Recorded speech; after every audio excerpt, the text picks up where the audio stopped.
I think Jinnah is a very misunderstood figure. I mean, India obviously sees him as someone who divided the country, divided the motherland, singularly focused on getting Pakistan and making it an Islamic state. That is a narrative that needed to be challenged. If Mr. Jinnah was alive today, he may well have considered Bangladesh as the real manifestation of his vision for Pakistan. Would you agree with that statement?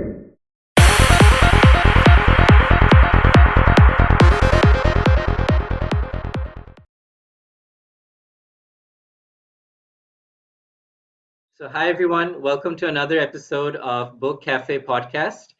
In today's episode, we will be discussing this book right here behind me entitled Jinnah A Life by Yasser Latif Hamdani. As a lot of our viewers and listeners will know, that Mr. Jinnah is a titanic figure in history, especially South Asian history. And I'm extremely thrilled to have the author himself to talk about the book in today's episode. So before we get into that, let me first introduce the author, Barrister Yasser Latif Hamdani. Hi, Yasser. Welcome to Book Cafe podcast. Hi, thank you. Pleasure to be here. Now, Yasser, we will get to your book in a minute, but for our viewers and listeners who haven't read the book and who may be discovering you for the very first time, do please take a moment to tell us a little bit more about yourself, your education background, where you grew up, what you do for a living, in fact, anything at all that you'd like to share with us. Mhm.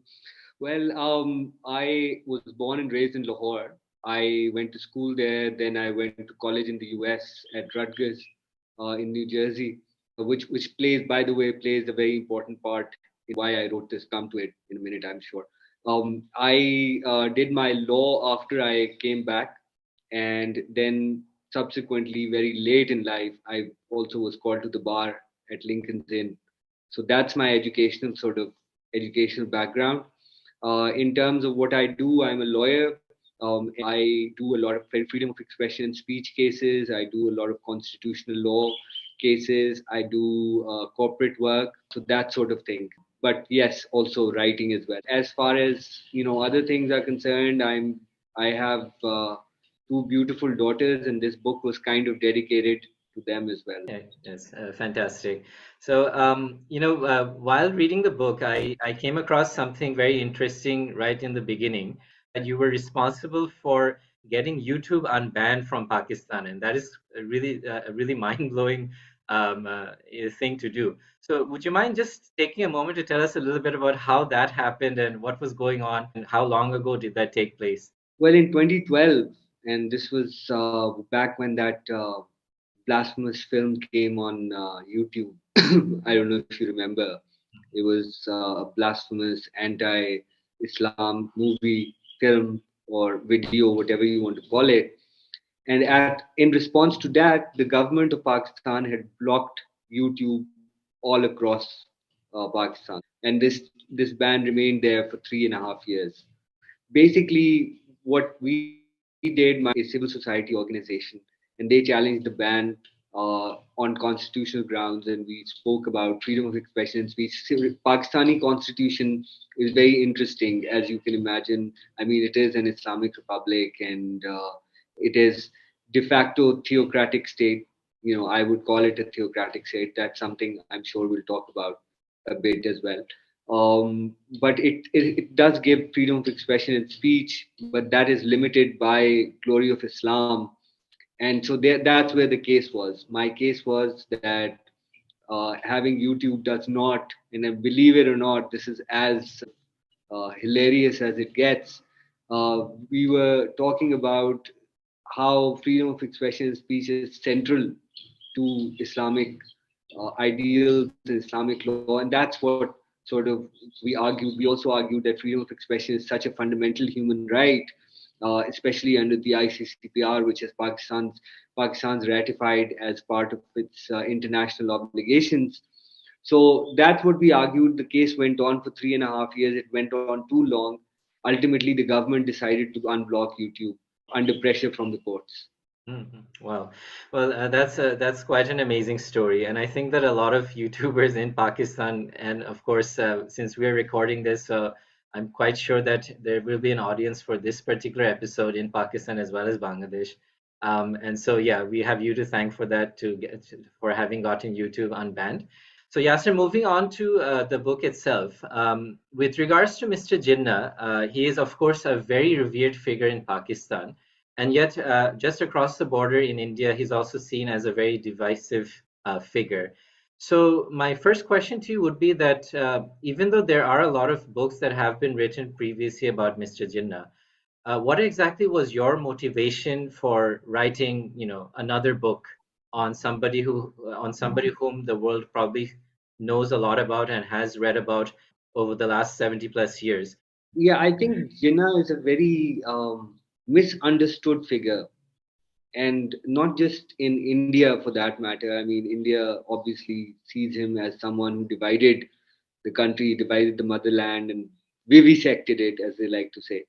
But also in Pakistan, where he's seen as this multi. It's not he's not seen in his multi dimensions, but he's seen as someone who is sort of singularly focused on getting Pakistan and making it an Islamic state. That is a narrative that needed to be challenged.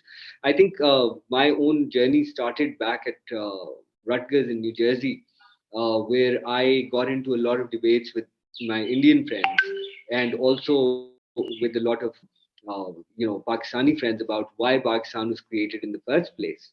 So that's where Jinnah comes up as such a sore thumb, if you think about it, in the officially accepted nationalist mythologies of Pakistan and India. The man was the only politician to be called the best ambassador of Hindu-Muslim unity for most of his life, and he had a long political career, right from 1906 to 1947. If you think about it, it's 41 years, and out of those 41 years, 30 odd years, more than 30 years, 32, 33 years were spent fighting for a united India. And he was very committed to a united India. He called himself, and he famously said that he's an Indian first, second, and last. So, how was it that a man of that bent or that way of thinking, how did he end up making a separate state for Muslims of the subcontinent? Why into a partitionist at the very end of his life? And I think that's a question that needs to be answered. So I've tried to answer that. I mean, there have been other great books. Aisha Jalal, Soul Spokesman, for example, has tried to answer that question and has done so very well. Except I have now taken all of his life in one holistic sort of manner, and have gone from right from his sort of because remember, Jinnah was a triple minority. Hmm. He was a triple minority because not only was he a Muslim minority in the subcontinent, but he was a Shia minority, and within the Shias, he was born into the Ismaili household, minority, Hmm. and that played an important part in sort of his mental makeup, and which consequently led to his sort of basically what he wanted was safeguard for religious minorities as well as other minorities. And I think that is something that came right from the beginning. So in my book, I spent some time talking about the Shia divide, for example, and within the intra-Shia divide as well as the inter-Muslim divide, as it were. So I've tried to talk about that as well. But also, I think Jinnah needed to be explained, not just for the sort of, I mean, it's not just an academic issue for me. As a lawyer, politician, he had such an impact. Obviously, as you know, he was, like you said, he was a titanic figure. I think as a citizen of Pakistan, I believe that my country, especially given the place that we are at, and unfortunately we are not at a place that we would sort of be, or anyone could be proud of. Pakistan is a theocratic state which is plagued with religious fundamentalism. So I think explaining Jinnah and his motivation in terms of ideology, in terms of what he wanted, was very important. So my book speaks to that.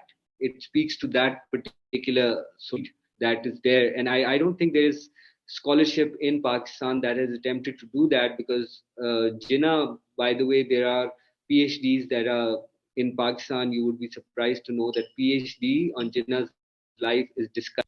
In fact, you can't no university allows you to in Pakistan. No university actually allows you to do PhD on Jinnah's life Mm, in Pakistan. So there is a dearth of mm, scholarship in Pakistan on Jinnah. mm, But my own book is also a political act. I am attempting to set the record straight, and mm, that is the reason I wrote the book. mhm. Wow, it's very interesting. And yeah, I did not know that people weren't allowed to do PhDs on Mr. Jinnah in Pakistan. So that is quite the eye opener. Now, Yasser, let's pivot back to Mr. Jinnah's early life. And from later on in life, and I can see that you have a picture of Mr. Jinnah right next to you, where he looks really dapper in his suits and his ties, and later on in life, his sherwanis. So he gives the impression as a man who comes from a very well-to-do family and aristocratic background, for example. But was that really the case? Was that the kind of family he came from? He was not from an aristocratic family. His father was a businessman, a hide merchant, as it were. Mm, He was an up and coming businessman. He had links with the British. He was, sort of an upper middle class uh, background for that time. He was pretty much a middle class person. Came from a business family, was from a business caste, as you know. He was a Khoja, Gujarati Khoja. So he was not an aristocrat. And if you even meet their family today, you find them not very aristocratic, but rather very middle class. So mm, Jinnah's background itself was quite from within sort of that business oriented uh, petty bourgeois mm, that were sort of dominating Karachi at that point. So I think Jinnah was not from an aristocratic, but remember he did when you talk about his suits and sort of his lifestyle. He mm, made all his money on his own, and that is part of his remarkable achievement. I mean, he rose from a point where he was penniless for the longest time. He at one point you would be surprised to know that at one point he was playing snooker and in Bombay to make money.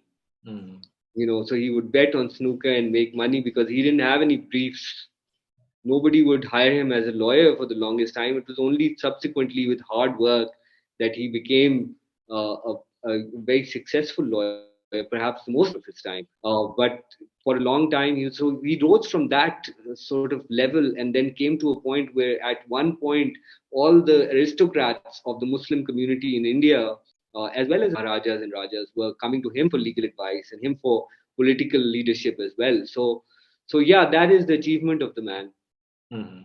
Absolutely, yeah, and I think that speaks volume for who he is as a self-made man to be able to present himself in the way that he did and be able to engage with high rollers, etc. So yeah, that really is wonderful.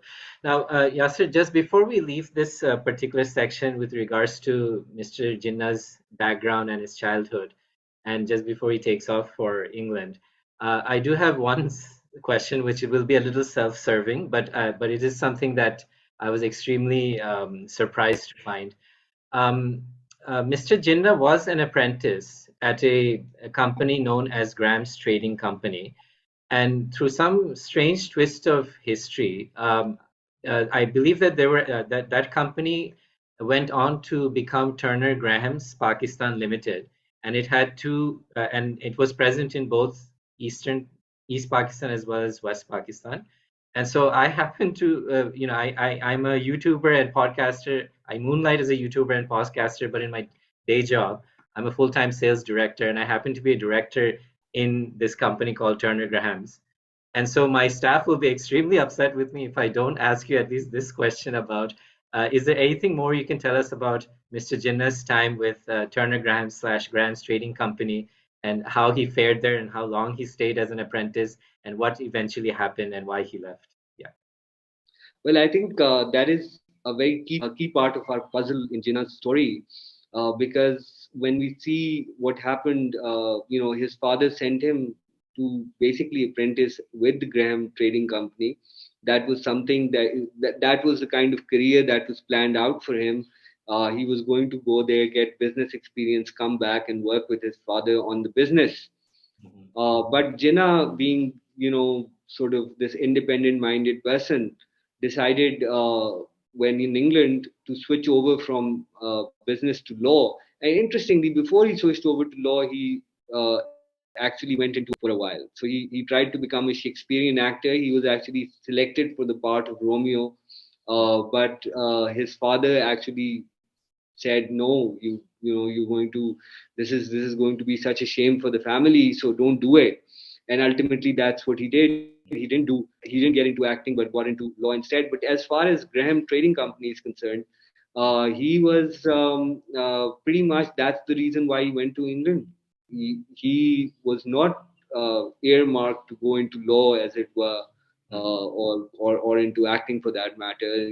Right. He did both later. Mhm. As you can imagine, I mean, Jinnah was this great lawyer, politician, and actor as well, because he loved the drama of the courtroom.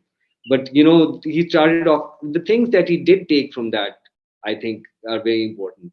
The Mhm. man had a great business acumen. So that's something that he did all throughout his life. He was, Mhm. in major companies, owned parts of newspapers, parts of, and ironically, or maybe not so ironically, in 1947 he bought shares of Air India as well. So I think all of that kind of goes back to, sort of his training in Graham's Trading Company. Mhm. Wow, that's amazing. Usually, whenever I'm reading a book, I always feel, it's like on the outside looking in, very detached from the subject I'm reading about. But this is probably the first instance where I could find myself connected somehow to the subject that I was talking about. So, yes, thank you so much for that bit of information and for indulging me, as well as our entire staff at Turner Graham's, who'd be really thrilled to know that it had at least a small part to play in the outlook of Mr. Jinnah later on in life. So, Yasser, now coming to Mr. Jinnah's political ideology, a lot of times historians are able to neatly divide his ideology into pre 1937 Jinnah and post 1937 Jinnah. So, would you be able to tell us a little bit more about, and you obviously already alluded to it a little bit during the first question, calling him the ambassador of Hindu Muslim unity. So do tell us a little, let's deep dive a little bit into that. Please tell us more about Mr. Jinnah's 1937 ideology and where he stood with regards to the entire political spectrum. Well, see, Muslims, when they, in response to what was going on with sort of the political developments, one of the things that Sir Sayyid Ahmed Khan told Muslims was, don't join the Congress party, because Congress party dominated, you're going to be outnumbered by the Hindus. The democratic process is ultimately going to lead you and marginalize you, and sort of lead you to a position where you would become second class citizens. So this was Sir Sayyid Ahmed Khan. Jinnah actually didn't come from that. Hmm. Right. From the get-go, supported the Congress and became part of the Congress, and was and contributed to it both financially and as as an active member of the party. So Jinnah was coming from very much that school of thought, which said, no, we are Indians, we should be Indians, and there's no difference between Hindus and Muslims, difference that is, and that is something that he stood by for a very long time. There are several things. There's an interview that he gave to a select committee, as it were, of the British Parliament, in which he said that in time, very soon, he expected all distinctions between Muslims and Hindus to vanish. Mhm. So Jinnah basically believed, as I said earlier, he believed that he was an Indian first, second, and last. To him, religion was a very secondary issue. Other than the fact that his name was Muhammad Ali Jinnah, there was hardly anything Muslim about him. He was not someone who was into Islamic rituals. They didn't dress like, particularly dressed like a Muslim. I mean, he was this uh, turn of the century gentleman, Edwardian gentleman, as you can imagine, very, as you said, dapper in his suits and stuff. married a Parsi, as you know. So all of that, Jinnah was pretty much the only thing Muslim about him was the fact that he ultimately was elected on a Muslim constituency, and that is why he maintained that sort of link and sought to speak for the Muslim minority, as it were. But till 1937, he was trying to come up with what is known as a consociational solution. So he led the major push for Lucknow Pact, as you know, where he brought Hindus and Muslims together. This is given the title Hindus Best Ambassador of Hindu-Muslim Unity by Sarojini Naidu, and Gokhale said that earlier as well. Jinnah had that, he was made of that stuff which would bring Hindu Muslim unity in. So I think, but what is central to this entire thing we see in the pre 1937 phase is Jinnah's belief that in order for there to be an independence, in order for there to be freedom, Hindus and Muslims have to come together at all costs. And by all costs, he meant the Hindus could give safeguards to Muslims, and Muslims could agree to give up certain things that they had. For example, the majorities in Punjab and Bengal, Jinnah was ready to give up. He was ready to give up electoral majorities in Punjab and Bengal so long as minorities in the rest of the subcontinent would get a certain number of seats which were in excess to their numbers as a whole. So I think that was Jinnah's sort of objective, was to come to a contractual arrangement, and I would call it a contractual arrangement between Hindus and Muslims, whereby they could agree to form or create a basis for an Indian nation that would be not just sort of colorblind but blind. So I think that was what he was attempting to do. After 1937, as you know, he moved towards sort of the Sir Syed Ahmed Khan thesis, as it were. Khan believed that Congress, would, as Sir Syed Ahmed Khan had famously said, that Congress would ultimately come and dominate Muslims and would outnumber them 3-1. That is something that Jinnah came in 1937. So he pretty much moved from this secular Indian nationalist to a Muslim nationalist, as it were. And that became the basis of his famous two-nation theory. Two-nation theory, interestingly, was also a consociationalist theory. So if you recall, Jinnah did with the cabinet mission plan, he did accept a united India even as late as 1946. So one neat division that historians get into, they forget that till 1946, Jinnah was ready to come to an arrangement on the basis of united India. So the question of how far he wanted, how much he wanted a separate and sovereign Pakistan, that is a question that remains to be answered, because when we look at the facts are that Jinnah was ready to settle for something less than a complete partition.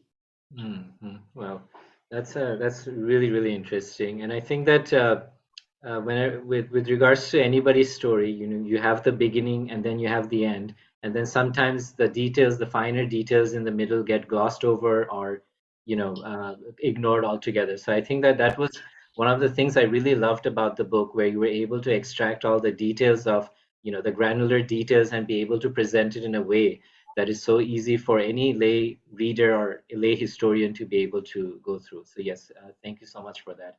Now, Yasser, just backtracking a little bit from 1937, let's go back to 1906 and the formation of the All India Muslim League, which happened to be in Dhaka at the time. But as you rightly point out, Mr. Jinnah didn't actually join the league until 1913, right?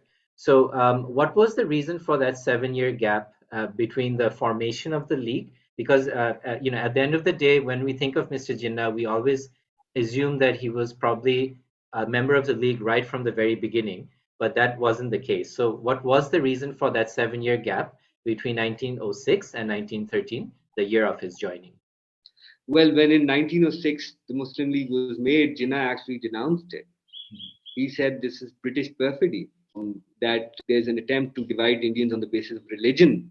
So Jinnah actually came out very strongly against not just the Muslim League, but against the Shimla deputation. Now, I don't know if you remember what Shimla deputation was. There's a bunch of to the viceroy and said, these are our demands, give us separate electorates and the like, and give us, the the special representation. This was obviously the Sir Syed Ahmed Khan school of Mhm. thought, sort of a solution where Muslims would find adequate and effective representation within the legislative councils.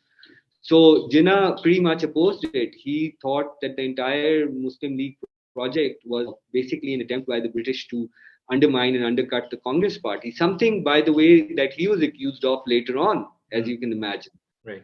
So till 1913, he didn't join the Muslim League. Even in 1913, the Muslim League with a specific purpose. He was a member of the Congress as well. Mm. Uh, Gokhale and others actually said, go into the Muslim League and bring it closer to the Congress party. And that is, in essence, 1916, he managed to bring them on the same platform and that sort of thing. He ultimately did get the Lucknow Pact passed. But till 1913, he really saw, because remember, till 1913, the League was a loyalist party. Mm. It didn't have self rule as its objective. Right. It didn't want self government for India. 1913, Jinnah made it a precondition to his joining the Mm. Muslim League. He made it a precondition that Muslim League would change its manifesto and say we are now committed to self government for Indians in India. Mm. And so that is what clinched it for Jinnah, and he became a member of the Muslim League. Absolutely. And as you Yes. rightly pointed out, Mr. Jinnah denounced the Muslim League when it was first formed. And yet it is quite ironic that there's so many conspiracy theories going around that later on in life, the creation of Pakistan itself was just to act as a buffer state between India and Russia, etc. And so that's quite interesting how things can go full circle. So, okay, so moving on from 1913, Yasser, I think that now is a good time to actually introduce one of the three women that have been very influential on Mr. Jinnah. As you mentioned in the book, that there are three, his wife Rati, his sister Fatima, and his daughter Dina. So I believe it's 1916 when she was around 16 years of age, and Mr. Jinnah was probably 40 at the time. That was the time when they had first met, and so that was the start of their courtship, if I'm not mistaken. Is that correct? Yes. Okay, Yes, that is. absolutely. So, how big of an influence did Rati have, his future wife, on Mr. Jinnah as a person, as well as his political ideology and the way that he saw and his particular worldview? Would you be able to tell us a little bit more about that, her influence? I think what brought Jinnah and Rati together, Rati was pretty much, in that sort of, he was Jinnah. He was very much an Indian nationalist, became, sort of, and remember Jinnah with Rati, she was sort of someone who was very involved in politics. She was only 16, she turned 18, she married Jinnah. But throughout their marriage, even though there were problems, one of the things that kept Jinnah and Rati together was this idea that India, or Jinnah's Indian nationalist politics, was pretty much them together. And so they complemented each other. I mean, with the whole thing that happened with Lord Wellington, the protests against Lord Wellington in 1918, you see Rati right there with Jinnah on the stage with him fighting for this cause. So she was an Indian national. I think as long as she lived, Jinnah had never entertained this idea of Muslim separatism. I think that might have been one of those. Her death for him was probably one of those blows that did contribute to a certain level in his sort of eventual disenchantment. So we can't separate the personal from political.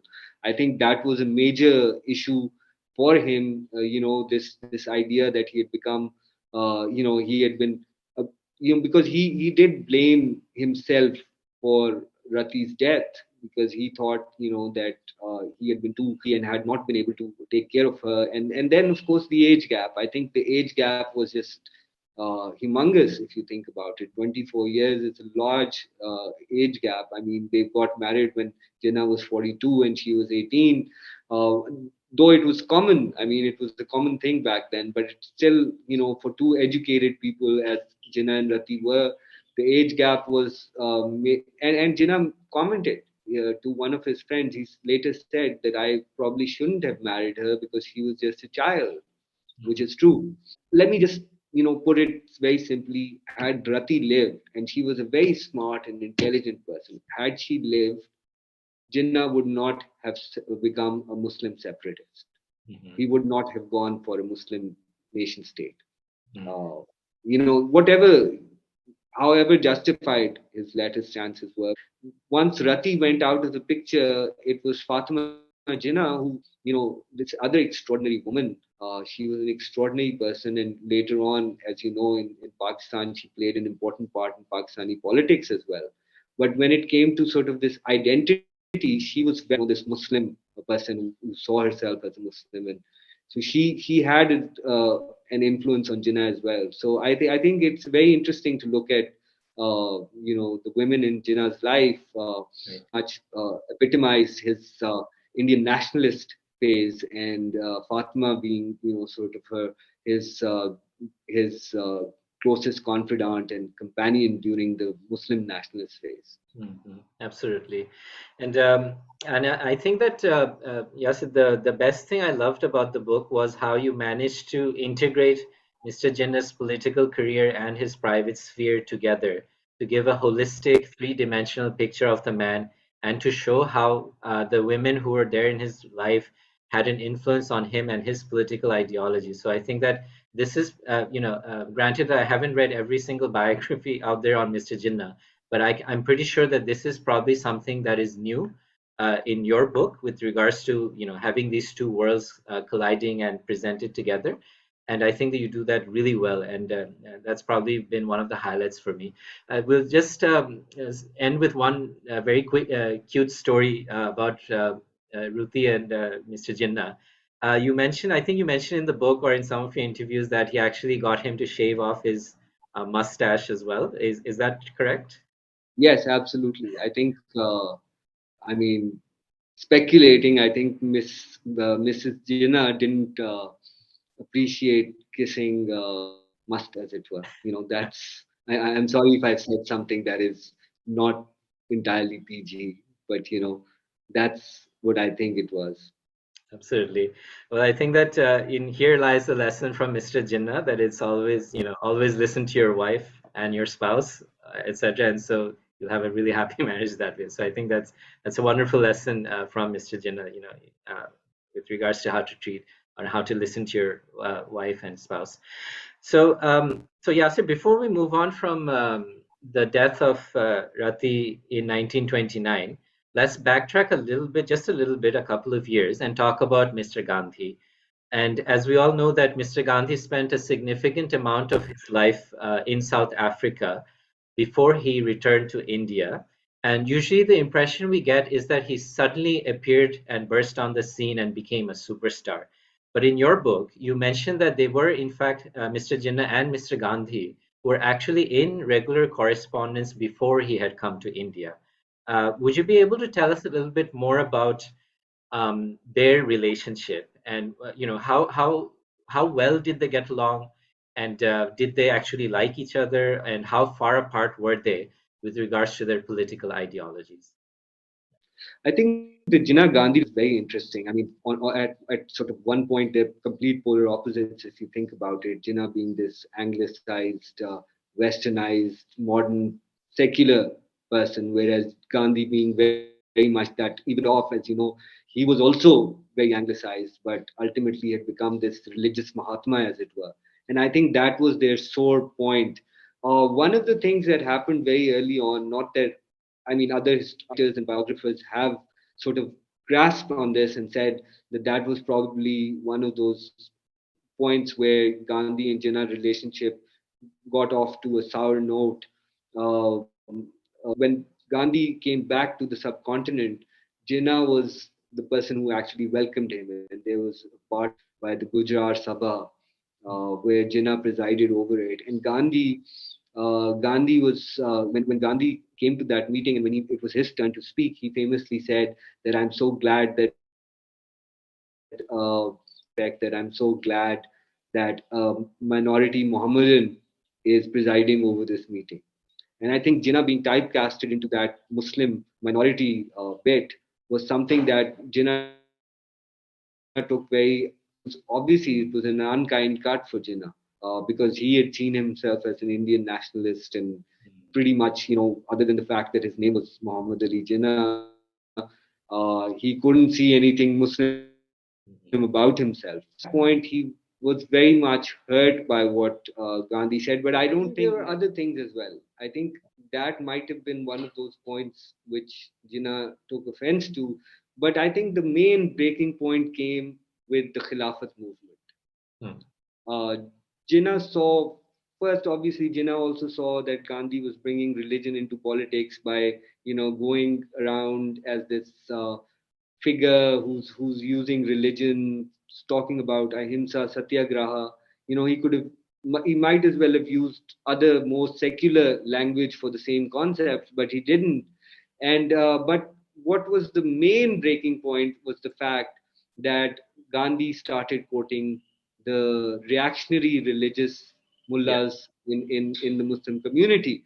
And that was along, the lines of the Khilafat movement, where Khilafat was an emotive issue. And Jinnah also, went and spoke to the British about it. But making common cause with sort of the religious groups within the Muslim community was something that Jinnah found something that, as a secular Indian nationalist, he was of the view that that was pretty much something that would ultimately lead to a break between Hindus and Muslims. And that is kind of what happened. So we saw with the Mopla uprising and the violence between Hindus and Muslims that followed subsequently after the Khilafat movement was discontinued.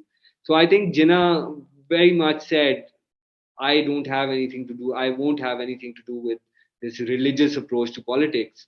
And, bringing religion into politics is a problem.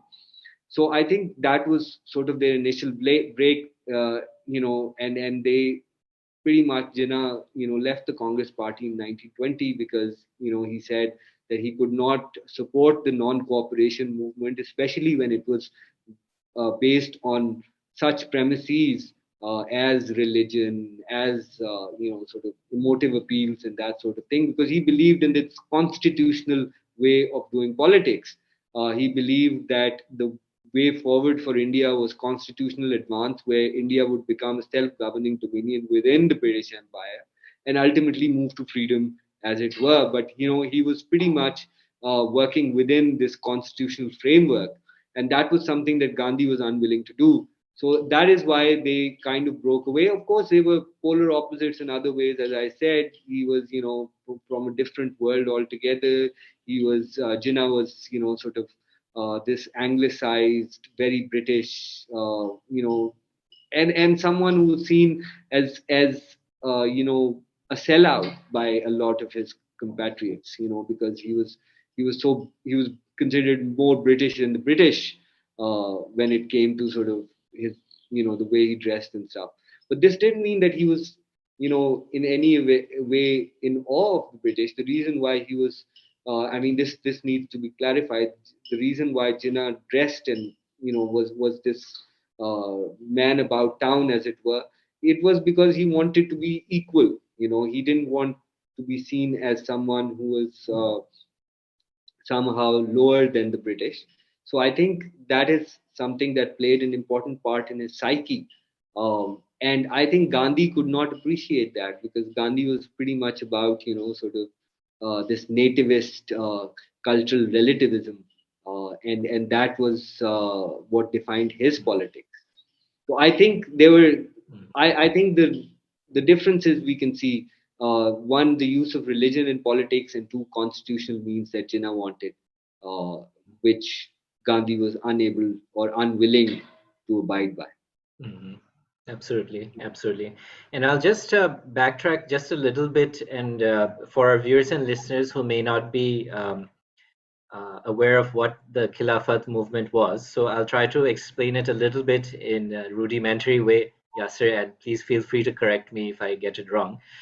So, as per my understanding, the Ottoman Empire was the Muslim Caliphate, which they had taken over around the 1500s from the Arabs, and the Caliphate, obviously, the Khilafat slash Caliphate is the political succession to the prophethood of the Prophet Muhammad.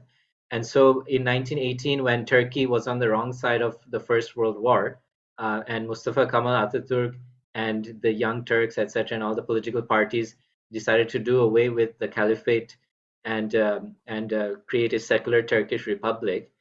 Uh, Hence, the reason why there was a Khilafat movement in India, as to try and revive or to continue the caliphate, more or less. Have I got that right? Yeah. Well, more or less, I think the thing that Muslims feared very early on was that even the British would try and undo the Khilafat, Yeah. which actually wasn't true. It was the nationalist Turks who were trying to undo the Khilafat under Mm. Kemal Atatürk, Right. and Right. those nationalist Turks found a lot of support in modernist Muslims of the subcontinent and secular-minded individuals like Jinnah. They Mm. supported Mustafa Kemal Atatürk, so there was that. Yes. Mm, absolutely, absolutely. So hence, so I think it's important to have explained that to our viewers and listeners. But I do find it very interesting that Mr. Gandhi had supported the Khilafat movement and Mr. Jinnah opposed it. So that really shows where his headspace was and what he was thinking and what Mhm. his political ideology was.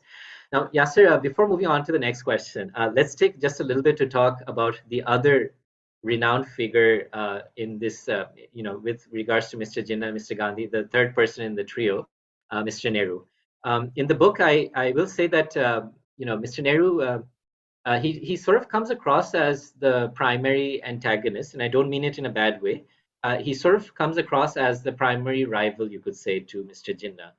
And I wanted to get your thoughts on why. What do you think could be the reasons why they didn't always see eye to eye or not get along? Could it be that Mr. Nehru thought that Mr. Jinnah was just this snooty upstart man from a aristocratic family, etc. But as we already discussed, he didn't come from that kind of family. He was a very middle class guy, and so you'd expect that they would both have a lot of things in common. So what is your take on the relationship between Mr. Nehru and Mr. Jinnah? I think there was a personality clash there as well. Much more so, much more pronounced than Gandhi. Because remember, Nehru and Jinnah would, logically one would they would agree on a lot more than Gandhi and Jinnah, or even Gandhi and Nehru. I mean, both men saw the world in sort of secular terms. They were not very religious, and they were coming. But the problem with I think Nehru himself answers this question very well, and I think that is something that needs to be read. Nehru's discovery of India. He talks about Jinnah at length, and he says that Jinnah was this advanced Muslim leader who was so far ahead of Muslims, but nevertheless was someone who was behind the Congress ideals of. He was not exactly in terms of mass movement, in terms of sort of agitation against the British. Jinnah was just not on board because he was a constitutionalist.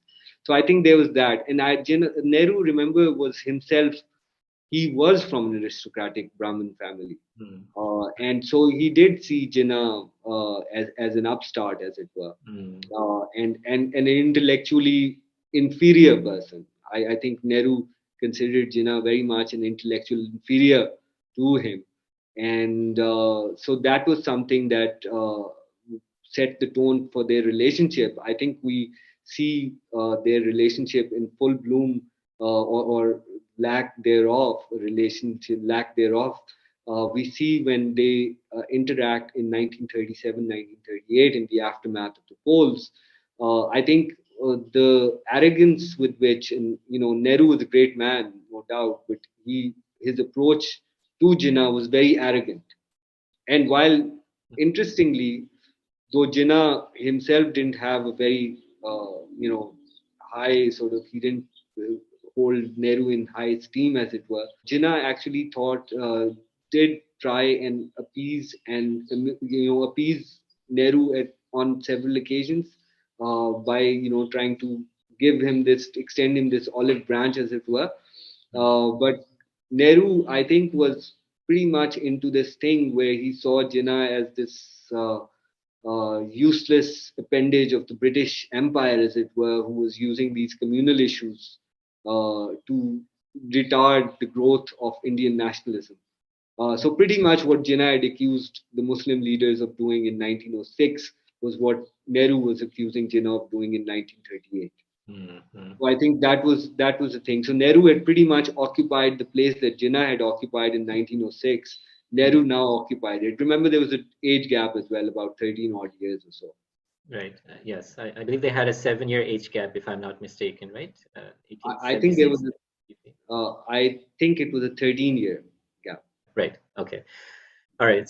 So now, Yasser, we've pretty much covered everything from pre 1937. So now let's fast forward a little bit to post 1937. If we went right into 19, let's say 47, 48, when we're coming to the end of the First World War in 1945, sorry, Second World War in 1945. After that, the British Empire is on its last legs, and so the colonies are clamoring for independence, and so the independence movement is in full swing. And by this time, Mr. Jinnah has also fully committed himself to the idea of Pakistan and the two nation theory. And so the question I would have is that with regards to the partition plan itself and his the dealings that were going on between Mr. Jinnah, Mr. Nehru, and Lord Mountbatten, uh, just give us a flavor of what those discussions were about and how was it unfolding, and was Lord Mountbatten actually more partial towards Mr. Nehru at the expense of Mr. Jinnah? Do please walk us through that. I think Mountbatten was definitely he was very partial towards Nehru and against Jinnah, and at Jinnah's expense for that matter. I think that comes out very clearly in terms of when every time there was a plan that came out, there was the famous Plan Balkan that came out earlier. Mountbatten would run to Nehru and show him the plan before he would show it to anyone else. So I think there was that personal equation between Nehru and Mountbatten. People have speculated as to why that was, but they were very close friends. So I think that there was that. I think the major issue between Mountbatten, Nehru, and Jinnah was about the partition of Punjab and Bengal. Mhm. Now, Jinnah was dead set against partition of Punjab and Bengal. He believed, and this might sound ironic, but he could justify it.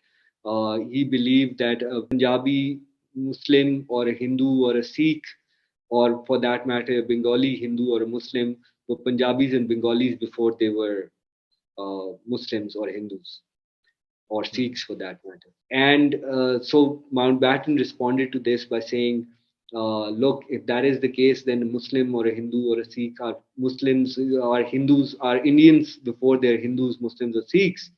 So therefore, there shouldn't be a partition at all. If you don't want partition of Punjab and Bengal, you should apply that principle to India as well.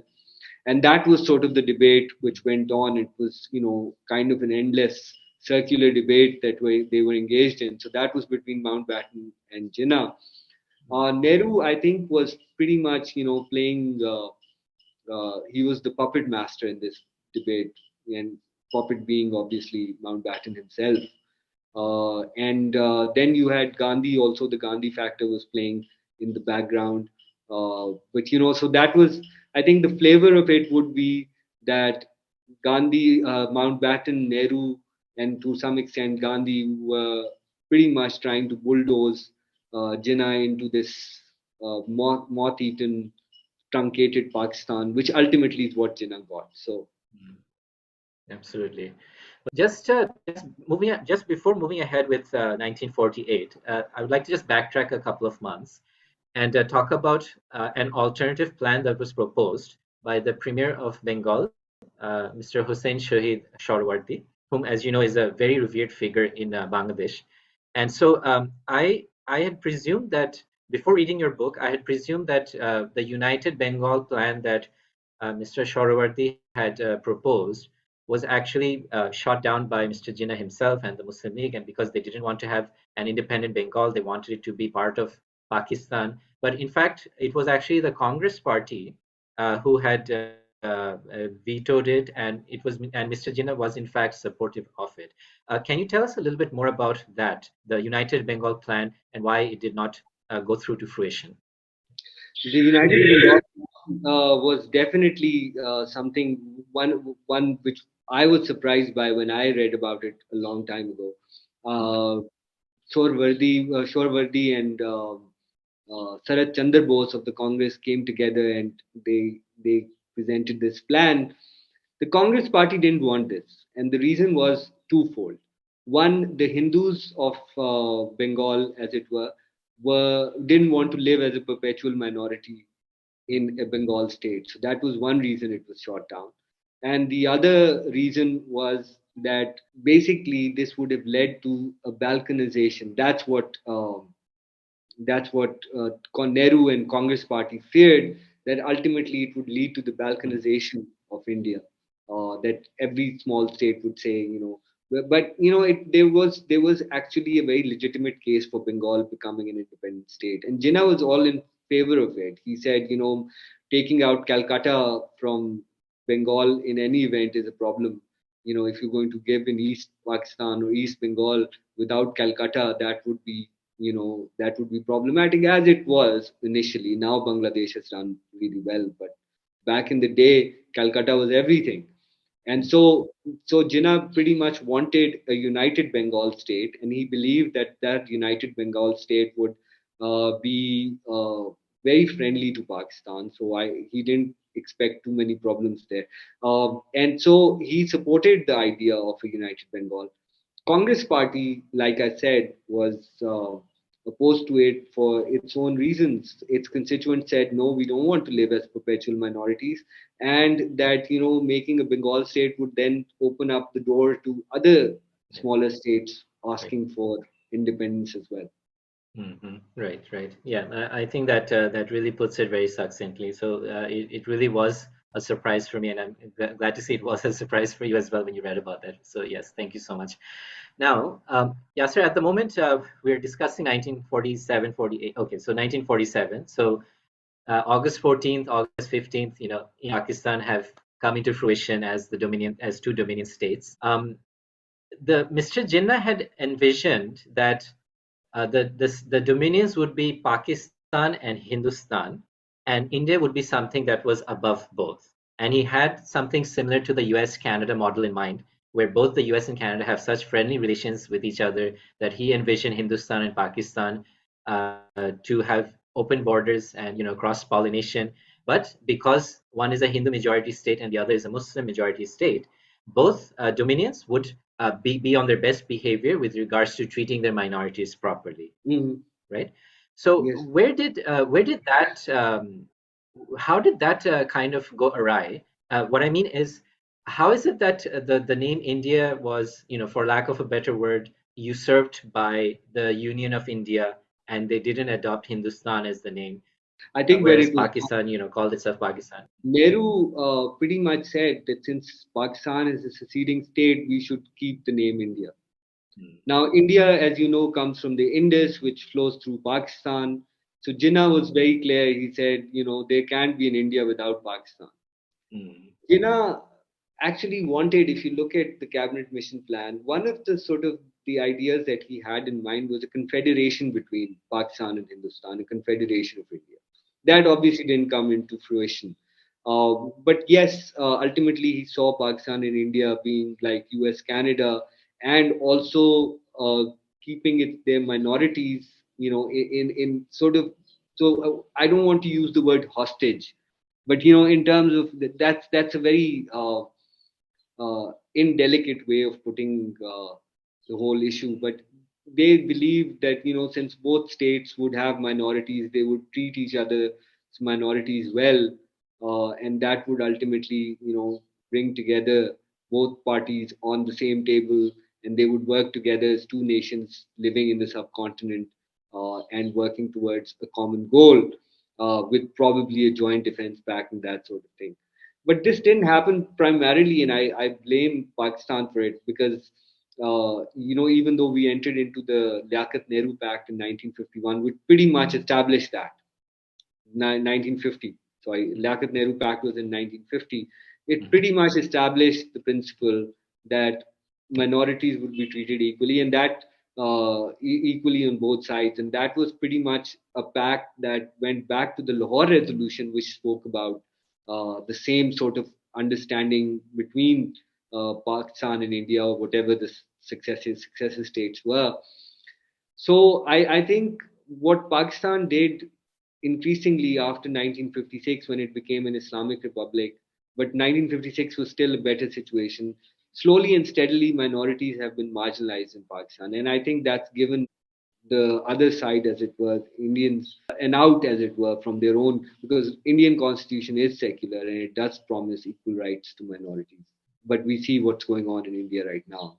So That's yeah, right. I think the partition plan could have worked. The whole Pakistan India thing could have worked for the better had there been some sort of a link between Pakistan and India, and that would be sort of a treaty arrangement or a constitutional arrangement. Unfortunately, that didn't come into. Mhm. Absolutely. Yes. And so now we've just gone past August 1947. And so the next question that I have, Yasser, will be a little sensitive. And I do hope that I'm able to word it properly because of the sensitivity of it with regards to East Bengal, East Pakistan and Bangladesh. As you know that Mr. Jinnah had arrived in Dhaka in March 1948, and he had a speech given where he mentioned that Urdu would be the only state language of Pakistan, and so that kind of had some repercussions, as it led to the birth of the Bengali language movement, and perhaps that was the seed that germinated into Bengali nationalism, which by 1971 ultimately led to the secession of East Pakistan and the birth of Bangladesh. And so my question to you would be that how do we best understand what Mr. Jinnah's 1948 speech was about, and how do you look at it as a historian? What was Mr. Jinnah trying to say, and how was it interpreted by the people who were listening to it? Mhm. I think it's important to, and this is something that's usually missed out. It's important to say that it was state language, which is the lingua franca. Jinnah was not saying it was a national language. He said, and this is a position that, by the way, was kind of dictated to Jinnah. I think Liaquat Ali Khan, I was reading in one of the Constituent Assembly debates, Liaquat Ali Khan's position was that anyone who's trying to create this issue is actually trying to harm Pakistan. So pretty much the whole narrative of, if you say this, you're a fifth columnist and that sort of thing. And Jinnah kind of ran with it. You see, it was not just so his problem. I think was that I mean, on a logical plane, I mean, you're looking at it from sort of state formation business. You're like, okay, fine, there should be one state language, which would be official language, which would replace English language, and that might as well be Urdu because that's kind of understood by the elites everywhere. Now, the people within Jinnah's cabinet, especially people like, and not just cabinet, but other Muslim leaders like Khwaja Nazmuddin, for example, convinced Jinnah that Urdu would be accepted by the Bengali populace and that making Bengali the provincial language of East Pakistan or East Bengal, as it were, would be enough. So I think pretty much that is where Jinnah was coming from. Because remember now, for example, Pakistan is a federation and Punjab is the largest province in Pakistan. It has, it's not just the largest province, it's the largest population as well. 52% of the country is Punjabi. Hmm. So some would argue that Punjabi should be the national language of Pakistan because it's the majority, but it is a provincial language. So I think that was the debate: the provinces versus federation. That there should be one state language, not a national language, uh, and there would be provincial languages for each province, as it were. And that is what Liaquat Ali Khan. That was the position that Liaquat Ali Khan took in the Constituent Assembly. Jinnah went to Dhaka and just defended that policy, which was already in place in Karachi, the capital. Mhm. Understood.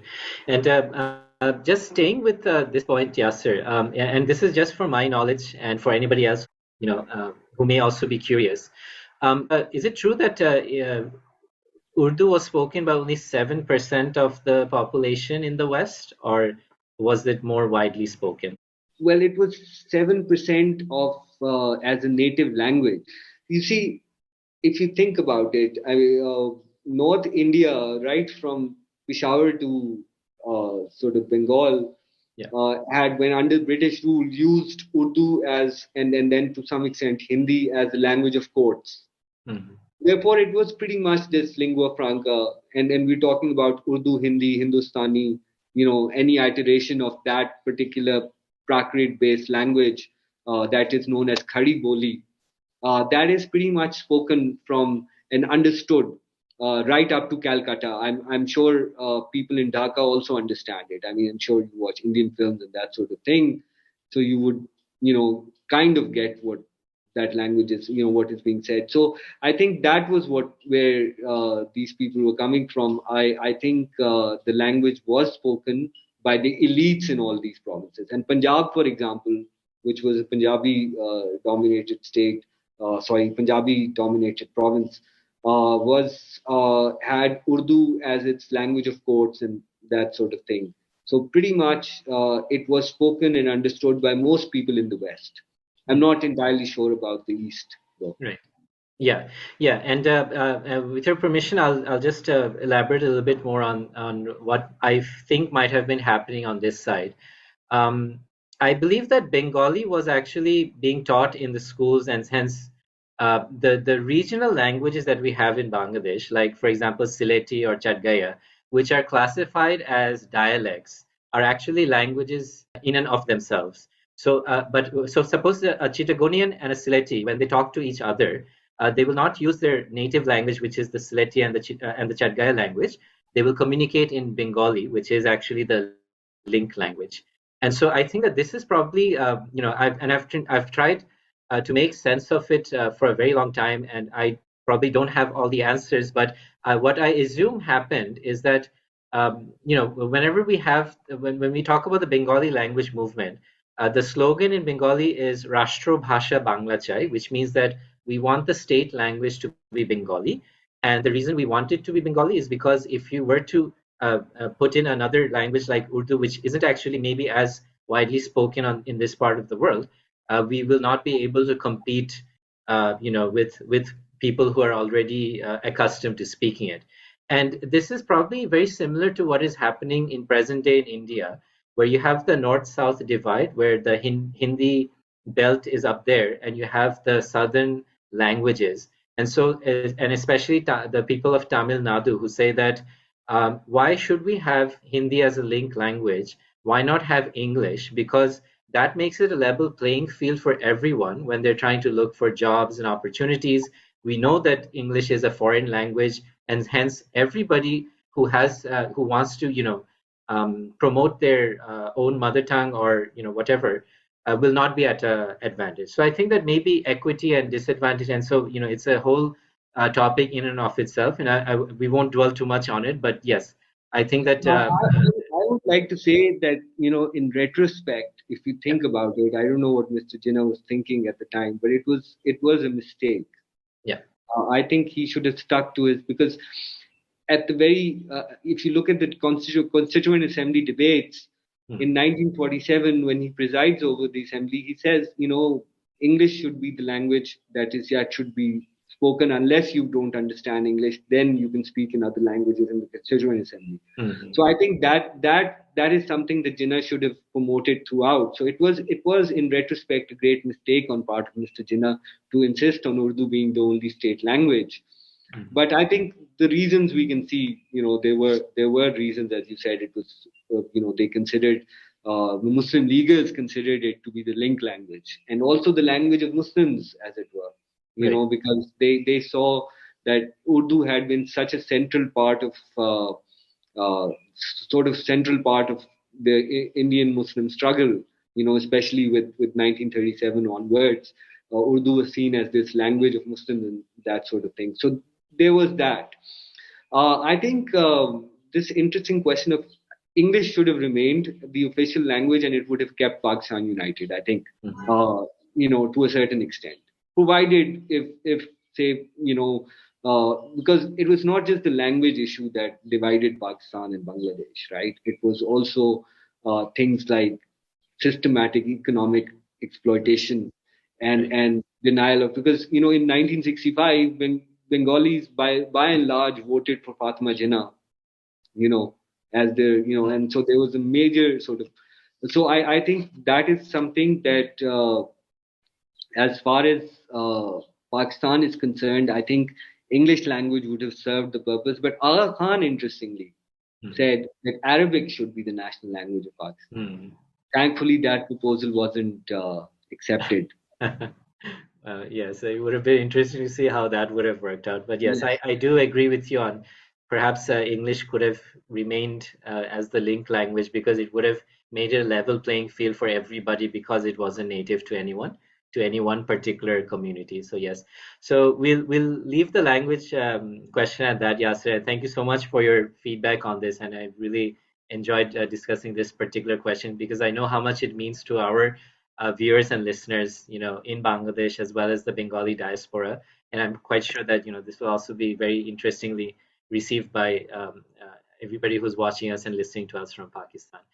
So, Yasser, we've actually gone a little bit over time. So, with your permission, I'll take just a little bit more of your time and ask you a couple of staple questions which we have on the show.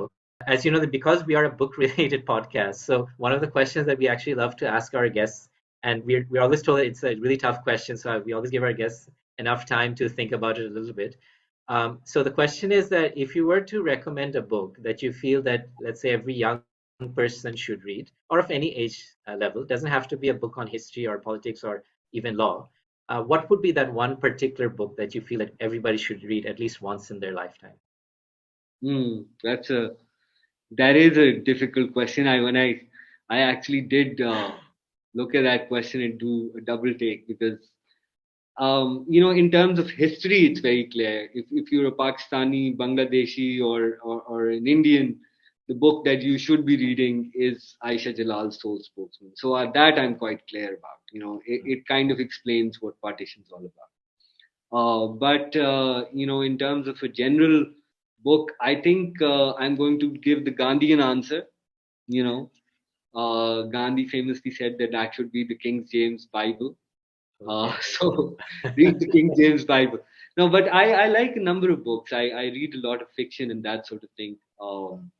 I think, but in terms of there's this one book. I mean that's a very hard question. So I don't know what that would be. But in terms of history, I would say Soul Spokesman would be important. But I'm sure your audience is wider than the subcontinent. Mhm. So I don't know. I don't have an answer.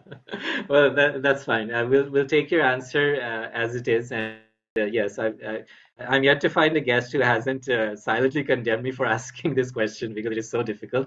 But we've had a lot of interesting answers, and we do thank you for taking the time to think so thoroughly about what you feel would be a good book for everybody to read. So, Yasser, you mentioned that you love reading fiction. So, are you more of a fiction person or a non-fiction person? What kind of books does Barrister Yasser Latif Hamdani like to read? So please tell us. Well, I like fiction that is also historical. So, I read a lot of C.J. Sansom. I don't know if you're familiar with his work. He Mm-hmm. does a lot of 16th century murder mysteries. Mm-hmm. And Historical. interestingly, since you said barrister, the central person in that, sort of the one person that the whole story revolves around is Lincoln's Inn barrister, Matthew Shardlake. So I think that's something that I would want to recommend to everyone. C.J. Sansom's Matthew Shardlake series. I Mm-hmm. think that's brilliant. So I like that, and that's sort of a guilty pleasure that I indulge in. I do read a lot of fiction, much law-related fiction as well. John Grisham and that sort of thing. So, John Grisham, yeah, and that's wonderful. So yes, I think that you do your profession no harm by recommending books that have something to do with law. So yes, thank you so much for that, Yasser. And so Yasser, before our interview, and given how as I mentioned, Titanic a figure Mr. Jinnah was, I did actually solicit some questions from a lot of friends and family members from India, Pakistan, and Bangladesh alike. And with your permission, I would like to ask you just one or two questions from that group. I want to do justice to them for the time they gave in sending in their questions just for this episode because they were really excited about this particular episode and the fact that we'd be talking. But before I get to those questions, I have a surprise guest question from somebody whom you know very well. And the person asking this question is Dr. Emran El Badawi from Oh, one of your friends from Rutgers University, who is now with the University of Houston, and he's the chair of modern languages at the University of Houston, and he's written a couple of books. One of his books, which I really loved, was The Quran and the Aramaic Gospel Traditions. And I think he has two more books that came out recently. One was Communities in the Quran, and the third one was Queens and Prophets. But the question that he asks is, and I'm reading this out verbatim. Greetings to my old friend, now an accomplished attorney, author, and family man, Yasser Latif Hamdani. I have always known you to be an ardent fighter for justice and lover of Pakistan, including its founder, Muhammad Ali Jinnah. What is it about him as a person that you identify with, resonates with you, or motivates you? In essence, I'm asking about the personal connection between author and subject. So, yes, that's the question from Dr. Imran Al Badawi. well, I think first of all, great surprise. Imran was always one of my, one of the people I really admired uh, back. He was such an interesting, had such interesting insights and that sort of thing. But yeah, his question. I think the personal connection between Jinnah and myself, of course, is this idea that where you're between worlds, as it were. You're kind of uh, you're educated, then you get educated abroad, and that sort of thing. So um, it's something that I think gives you a. So the fact that Jinnah was the founding father of the nation, but he was also I see for myself, I see a lot of sort of similarities in the sense that he was someone who had gone to the West at a very early age, had confronted the identity issues, minority within a minority, so that sort of thing does appeal to a person like myself. I traveled to the US when I was 18 years of age, and just had come of age there. And coming of age in the West is an experience, as you can imagine. And so Jinnah, definitely there's that connection. This this feeling of being divided between worlds, the Western world and sort of the East. So I think there was that which was fascinating about Jinnah, but also the identity question. I think Jinnah was such a central master signifier, as it were, for Pakistani identity. That without answering that question, you can't. I believe that you can't go forward and develop an identity in Pakistan, which is which is acceptable to the world, right? I mean, we are talking about an identity of Pakistani. You can't perpetually be at war with the world, which is what I fear many of my compatriots are, in terms of ideologically being at war. So I think Jinnah definitely presented a path, or sort of was is a way of looking at things that I think is not always appreciated by Pakistanis. And this is something that I said earlier as well. I think answering the Jinnah puzzle, or solving the Jinnah puzzle, as it were, is so important for identity issues. So I think that was the personal connection. Absolutely. And I think that's really well said, Yasser. So thank you so much for that. Now, Yasser, there's one more question that I think that we can probably end with. And this question actually comes from a friend of mine who is from the Pakistani Ahmadiyya community. And I know that you're extremely very passionate about the rights of minorities, just like Mr. Jinnah was. And so I think it's really a great testament to all the great work that you have done. And so I think that this one particular community tends to get marginalized so much. So it is only fair that we have at least one question from this community that is being set forth to you. And the question is that as an author who has dedicated a significant amount of time to researching and writing about Mr. Jinnah, what do you personally take away from his life and legacy, and why do you think it continues to be relevant and significant to people today? So that's the question from a friend of mine. Well, I think, like you said, Jinnah did stand for minorities, and he was very, very forthright about the fact that he would have. And one of the things he said was that a country that was founded by a minority cannot be unmindful of its minorities within it. Mm. So that was something that played a part in his makeup when it came to sort of talking about Pakistan and its future. So I think that is a key takeaway. Remember with Ahmadis, and I think this needs to be repeated again and again. In 1944 there was this immense pressure that was brought on Jinnah to actually turn out the Ahmadis from the Muslim League. He refused to do that. He said, if someone calls himself a Muslim, is a Muslim, you know, and that is precisely the right that Pakistani state has taken away from the Ahmadi community. So I think it's a major, it's a stab in Jinnah's Pakistan's heart if you think about it. The fact that Ahmadis in Pakistan not only are declared non-Muslim by the state, but they can't even profess to be Muslims. Mm. So I think when we talk about Jinnah, we talk about these things. The fact that he stood for this inclusive, democratic state where religion would be a personal matter. I think that is a very relevant thing for Pakistani state right now, because that is something that the Pakistani state hasn't quite reckoned with, right? It's not come to terms with the fact that there can be a Muslim majority state that is also secular in nature. And I think in that case, in that way, I think Bangladesh is a great example for Pakistan, right? I mean, if you think about it, Mm. because you have a Muslim majority state that hasn't, for example, declared Ahmadis non-Muslims, right? And even though that's the problems are the same, so I think Jinnah remains relevant in Pakistan just to answer that question. Absolutely. And just staying with that point, Yasser, and if you'll allow me, I'll obviously having read your book and having a better picture, a clearer picture of the real historical Mr. Jinnah, away from the hagiographic portraits that we have and going around. I came to a conclusion which I would like to share with you, which is that if Mr. Jinnah was alive today, he may well have considered Bangladesh and not Pakistan as it currently exists in this current iteration as the real manifestation of his vision for Pakistan. Would you agree with that statement? I absolutely agree. I think Bangladesh, as it stands today,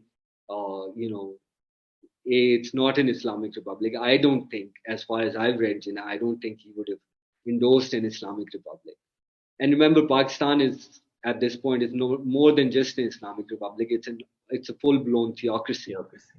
Right. So that's something that Jinnah would not, have appreciated in the first. So I think definitely with Bangladesh, where Bangladesh is today, economically prosperous, stable, democratic state, which hasn't had military coups for a long time, Hmm. a stable government, that is something that Jinnah would have endorsed. And that kind of, is, I mean, it goes back to another issue that I was thinking about when I knew I was going to come on your show, was how close Mujibur Rahman's relationship was to the Muslim League and to the making of Pakistan. I read memoirs of Sheikh Mujibur Rahman, and he was a passionate worker in the Pakistan movement.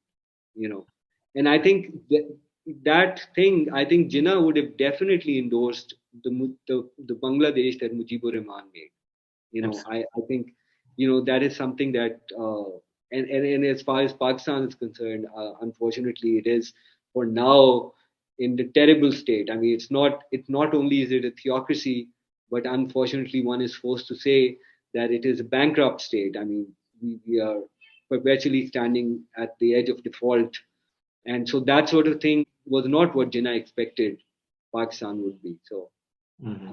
Yes, absolutely. And thank you so much for that, Yasser, because I think that our viewers and listeners in Bangladesh will be very heartened to hear all the good things that you had to say about Bangladesh and of course, the special relationship that Fatima Jinnah had with Bangabandhu Sheikh Mujibur Rahman, the father of the nation, and and these familiar ties and these links will, of course, all hope a very prosperous South Asia, which includes India, Sri Lanka, Pakistan, and Bangladesh, and hope for prosperity for all the people of the Indian Indo-Pak subcontinent. And so Yasser, we've gone way over time, and I really want to be respectful of your time as well. So thank you once again for coming on to the show. I'll just take quickly grab the book. which is right behind me, and show it to our viewers and listeners.